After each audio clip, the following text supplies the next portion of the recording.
नमस्कार, बहुत स्वागत है आप सभी का। मैं हूं सुशांत सिन्हा। देश में 11 साल के बाद इस तरह का एक इतना भयावह धमाका देश की राजधानी दिल्ली में हुआ है और बड़े दुख के साथ मतलब ये कहना पड़ रहा है कि आज ही हम ये बता रहे थे कि किस तरीके से एक बार फिर हमारी सुरक्षा एजेंसीज ने फरीदाबाद में वो डॉक्टर मुजम्मिल और बाकी लोगों को अरेस्ट किया और वहां पर 2900 किलो जो विस्फोटक है वो जब्त किया है। तो एक बार फिर इनके मंसूबे नाकाम किए हैं और शाम को खबर आती है कि दिल्ली में ब्लास्ट हो जाता है। हालांकि अभी जांच चल रही है, चीजें स्पष्ट होनी बाकी हैं, लेकिन जो तस्वीर दिख रही है उसको लेकर बहुत ज्यादा संदेह बचता नहीं है कि आखिर ये क्या हुआ है। 8 लोगों की मौत की खबर है, कुछ लोग कह रहे हैं ये आंकड़ा बढ़ गया है, 13 हो गया है। लेकिन जो शुरुआती जानकारी है उसके मुताबिक एक धीमी-धीमी गाड़ी आ रही थी और उसमें ये ब्लास्ट हुआ और मतलब इतना भयावह ब्लास्ट था क्योंकि कुछ तस्वीरें या तो आपने सोशल मीडिया पे देखी होंगी, कुछ तो हमने न्यूज़ रूम में हमने देखी हैं। इतनी भयावह तस्वीर थी लोगों की डेड बॉडीज़ की कि हम आपको बता नहीं सकते, वो तस्वीरें दिखा नहीं सकते। लेकिन इसकी सच्चाई क्या है? क्या ऑपरेशन सिंदूर पार्ट 2 होने वाला है? क्या पाकिस्तान को जवाब देना ही होगा? क्या इसमें पाकिस्तान का हाथ है और ये टेररिस्ट अटैक है? कई सारे सवाल हैं जिनके जवाब अभी मिलने बाकी हैं। आपकी राय क्या है कमेंट कीजिएगा। लेकिन एक चीज ध्यान रखिएगा कि 2900 किलो एक्सप्लोसिव बरामद होता है फरीदाबाद में और उसके बाद शाम में ये ब्लास्ट होता है। और जो कार जिसमें ब्लास्ट हुआ हुंडई i20 उसमें हरियाणा का प्लेट लगा हुआ था, नंबर प्लेट। और शुरुआती तौर पर यह कहा जा रहा है कि नदीम नाम के व्यक्ति के नाम पर वो कार रजिस्टर्ड थी जिससे पूछताछ की जा रही है। तो उधर डॉक्टर मुजम्मिल अरेस्ट होता है, इधर नदीम की कार में ब्लास्ट होता है, लोगों की मौत होती है, कई लोग घायल होते हैं। लेकिन अभी पूरा इकोसिस्टम लगा हुआ होगा कि कैसे ढूंढ के निकाला जाए कि आतंक का धर्म नहीं होता और कैसे नरेंद्र मोदी को घेरा जाए। लेकिन सवाल यह है कि अब यहां से क्या होने वाला है और क्या इसमें पाकिस्तान का हाथ है, नहीं है? बहुत सारे प्रश्न हैं। लेकिन आप ये भी ध्यान रखिए कि जब हम चर्चा करते हैं कि भाई ये धमाका कैसे हुआ, ऑब्वियसली ये सवाल दिल्ली पुलिस से पूछा जाएगा कि जब ये फरीदाबाद से मॉड्यूल मिल रहा था, सारी चीजें मिल रही थी, तो क्या आईबी के पास कोई जानकारी नहीं थी, दिल्ली पुलिस अलर्ट नहीं थी? लेकिन आप ये ध्यान रखिए कि अगर 360 किलो जो फरीदाबाद से विस्फोटक मिला और ओवरऑल 2900 किलो मिला, जो पुलवामा में अटैक हुआ था उसमें 60 किलो आरडीएक्स था बॉस, और उसमें इतना बड़ा धमाका हुआ था। 360 किलो अगर आरडीएक्स मिला और उसमें आप ध्यान रखिए कि 20 टाइमर मिले, तो वो धमाका जो है वो रोका गया, ये भी बड़ी बात है। लेकिन ये धमाका क्यों हुआ, इस पर प्रश्न पूछा जाएगा, पर उसका भी एक वक्त होता है।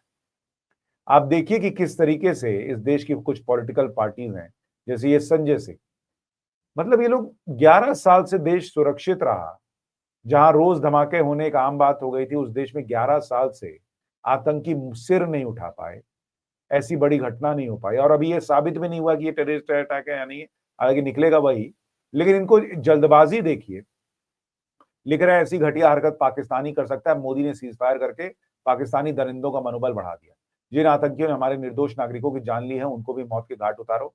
लाल किले पर हमला हमारे गौरव के प्रतीक पर हमला है। देश मोदी के हाथों में सुरक्षित नहीं है। ईश्वर मृतकों की पुण्य आत्मा को शांति प्रदान करे। मतलब गिद्ध को भी थोड़ा सा टाइम लग जाएगा सोचने में कि कब करना है।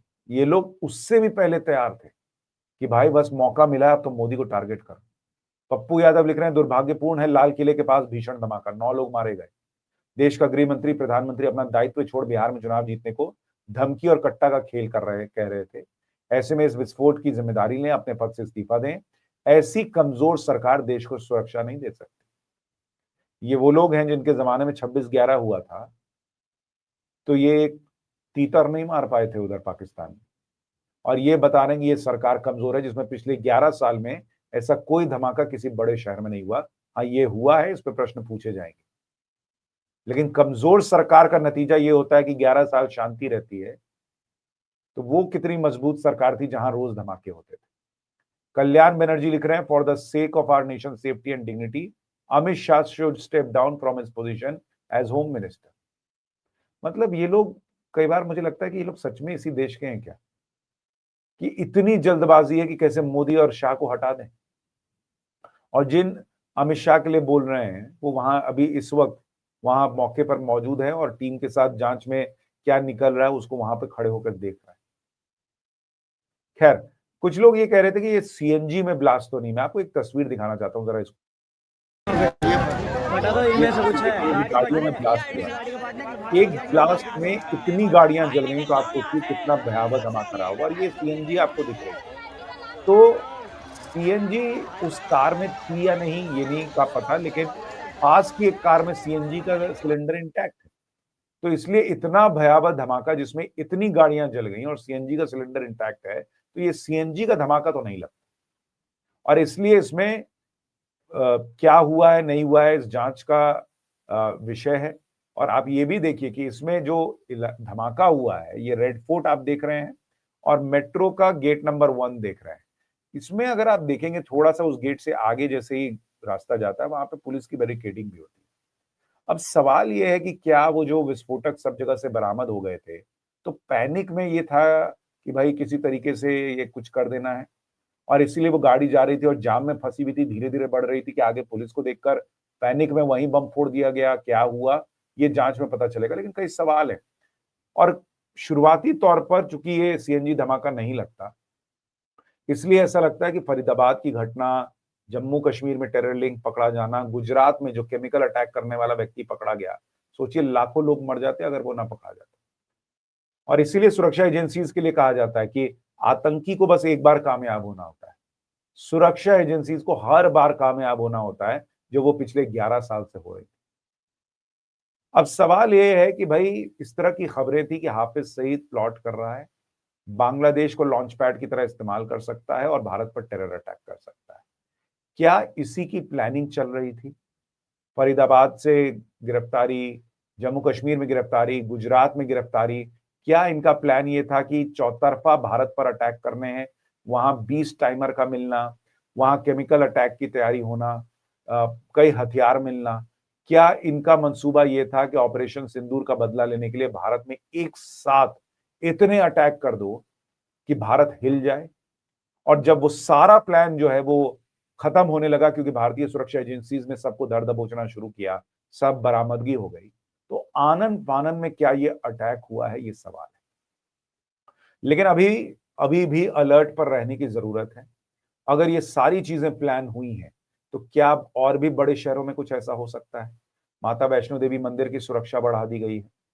लखनऊ से लेकर दिल्ली से लेकर हर जगह हाई अलर्ट घोषित किया गया है। आप भी थोड़ा एहतियात बरतें। लेकिन देखिए, एक चीज याद रखिएगा कि अगर ये पाकिस्तान ने किया है तो उसने गलती कर दी।